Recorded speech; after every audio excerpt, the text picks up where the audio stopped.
everyone. Welcome to the Shelly Panzarella Show. I'm Shelly Panzarella, and I am so glad you're joining me today because we're going to dive into a topic that's polarizing, confusing, and for many of you, incredibly stressful. If you've been on social media lately, or maybe you've been scrolling through your podcast feed, you've probably noticed a massive high-stakes divide in the world of personal finance. It's a debate that touches the very core of the American dream: to buy or not to buy. Recently, Stephen Bartlett hosted two separate, incredibly powerful interviews on the Diary of a CEO. If your goal is to become financially independent at a young age, this is a very controversial thing to say. And you rent in your 20s and you rent in your 30s, you're going to turn around in your 40s and having not built any net worth. These weren't just casual chats. They were deep dives into the philosophies of two men who represent polar opposite financial religions. On one side, you have David Bach, the author of Automatic Millionaire. David is a legend in our industry, and he argues that real estate is the foundational pillar of wealth. He says that if you aren't a homeowner, you really aren't in the game of building wealth. On one side, you have David Bach, the author of The Automatic Millionaire. David is a legend in our industry. He argues that real estate is a foundational pillar of wealth. He says that if you aren't a homeowner, you aren't really in the game of building a legacy. He believes that homeownership is the escalator to financial freedom because it forces you to save and build equity. Then on the other side, you have J.L. Collins, author of The Simple Path to Wealth. Now, J.L. is equally brilliant, but he couldn't disagree more with David Bach. He calls homeownership a cultural trap. He calls a house an unproductive asset that anchors your capital and drains your cash through maintenance, taxes, and interest. He argues that you're essentially a fool to buy a house when you could just rent and dump all the extra cash into a low-cost stock market index fund. So when I heard these two episodes, I knew I had to sit down in front of this microphone and speak to you. Because here's the problem. Both of these men are talking from a 30,000-foot national view. They aren't here in Las Vegas Valley. They aren't looking at our specific inventory levels. They aren't looking at specific tax laws or our incredible evolution from a gambling town into a professional sports and tech powerhouse. I'm stepping in today to referee this fight, and I'm doing it with a perspective that most people in the mortgage or real estate world simply just don't have. I've been in this industry for 27 years, and I was here from the dot-com boom, and I was in the trenches during the 2004 peak, and I survived the 2008 crash, and I've seen thousands of people build multi-million-dollar legacies through one single home. And I've also seen them lose it all because they didn't have a plan. So today, I'm going to tell you why I think David is right, where JL has a very, very valid point you shouldn't ignore, and why my C.L.A.R.I.T.Y framework is the only way to actually win in today's 2026 market. We aren't just talking about math today. We're talking about life, your family, and your future. Let's get into it. So to understand why I feel so strongly about this, we have to look back. You see, a guru can look at a chart from their office in New York or California, but I've looked into the eyes of families in this city through every cycle imaginable. When I started in the business 27 years ago, Las Vegas was a completely different world. We were the entertainment capital, sure, but we didn't have the Raiders, we didn't have the Golden Knights, go Knights go, and we were a city that people just visited, but rarely invested in for the long term. But I saw something different. I saw families planting roots in Summerlin and Henderson. It truly was just nothing but dirt and paved roads. I saw people building lives. Then came the early 2000s. I remember being in the office in 2004.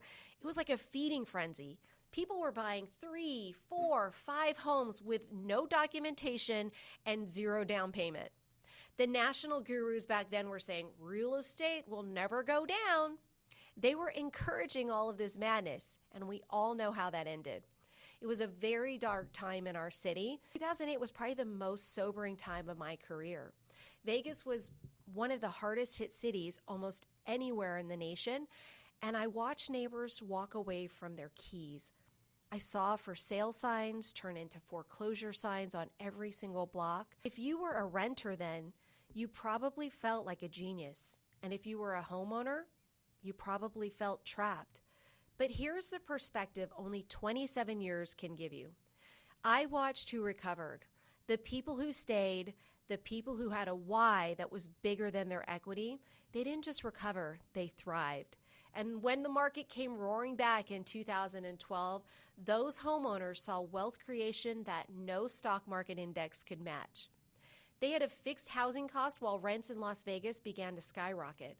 My 27 years has taught me that market crashes are temporary. The cost of waiting to own your own piece of earth is often a permanent loss.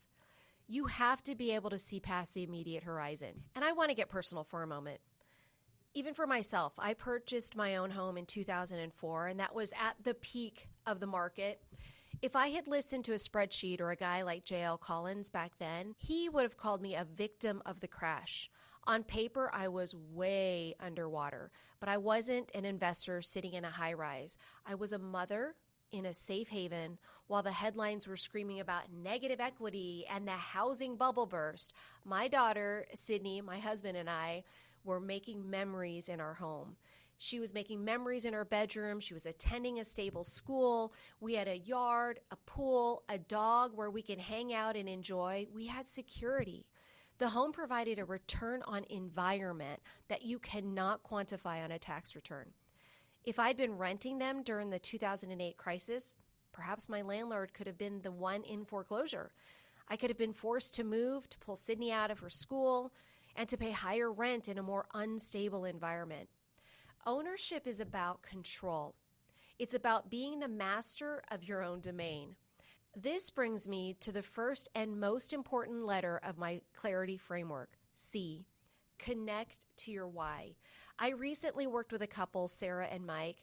They were absolutely paralyzed by the news. They had spreadsheets, they were watching every YouTube influencer, and they were convinced that buying at 6 or 7% interest rate was a mistake. They had been renting for 8 years, and I finally sat down with them and said, let's just forget the interest rate. Why are you even in my office today? Sarah started to cry. She told me they'd been putting off starting a family for 3 years because she couldn't imagine bringing a baby home to a third-floor apartment with a shared laundry room and no yard. Their why wasn't a 6% interest rate. It was a nursery. And once we found that nursery, the math became a tool to solve a problem, not an excuse to stay stagnant. Today, they have a 2-year-old playing in their backyard and over $50,000 in equity.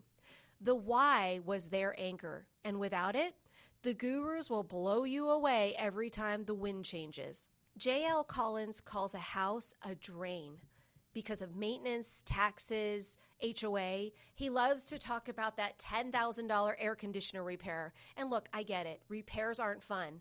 But after 27 years, I don't call them drains. I call them operating expenses.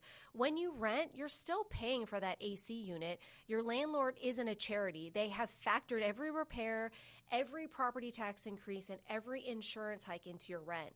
You're paying for their maintenance, but are getting zero of the tax benefits and zero of the appreciation. The technical truth, we manage these costs. In my practice, we teach clients to use home warranties. For a few $100s a year, you have a policy that covers your major expenses. When the AC goes out in our Las Vegas 115-degree weather, you aren't paying $10,000 for your AC. You're paying a small service call fee. We also set up what I call a maintenance reserve. I teach my clients to set a small percentage of the home's value per year into a high-yield savings account. In Vegas, your home isn't a drain. It's an asset that requires a budget. There's a massive psychological difference between being drained and being prepared. And let's just talk about our city. Las Vegas has completely evolved. We aren't just a town of transients anymore. We have the Raiders, the Golden Knights, soon to be the Athletics on the way, the baseball team. We have major industries and professional headquarters moving here every single month. And when people move here from California or Washington, they aren't camping, they're planting roots. Our equity growth over the last 27 years has consistently outpaced the national average. In a city growing this fast, the cost of waiting for a better market is usually the most expensive mistake a first-time home buyer can make. Now, let's talk about the how. If you're feeling priced out in 2026, you're listening to the wrong voices. You don't have to do this the old way. First, the 20% down payment myth. After 27 years, I am so tired of this myth. Most of my first-time home buyers today are putting 3.5%, or 5% down. On a $470,000 home, that's about $16,500, not $94,000. If you want to wait to save $94,000, the house would probably be close to $600,000 by the time you get there. The second thing I want to talk about is the 401k seed. I want you to hear me on this. Many of you have money sitting in a 401k that you can't touch for 30 years, but you can take a primary residence loan against it. You're not withdrawing it, you're borrowing from yourself. You pay yourself back the interest. You're moving your wealth from the paper market into the Vegas dirt market. It's one of the most underutilized strategies in my toolbox, and it can be the seed that grows your entire legacy. The third thing to think about is house hacking. In 2026, the solo buyer may be a rarity. We're seeing a massive shift towards strategic partnerships. Imagine this. You buy a 3-bedroom home, your mortgage is $3,000, you rent 2 of these rooms to friends or family for $850 each, your buddies get a great deal or your family gets a great deal, and your net mortgage payment is now $1,300. That's cheaper than a 1-bedroom rental, right? While you're living for $1,300 a month, you're gaining 100% of the appreciation. You're house hacking your way to wealth. You don't have to carry the mountain alone. You just need to get on the mountain. Now, I want to pull back the curtain on how a home actually makes you wealthy. It isn't magic. It's a machine with 3 gears. Gear 1 is principal reduction. This is your silent business partner. Every single month, a portion of your payment pays down your loan balance. It's a forced savings account. While your renter neighbor gives 100% of their payment to a landlord, you are clawing back a piece of your home's value every 30 days. Gear 2 is the appreciation leverage.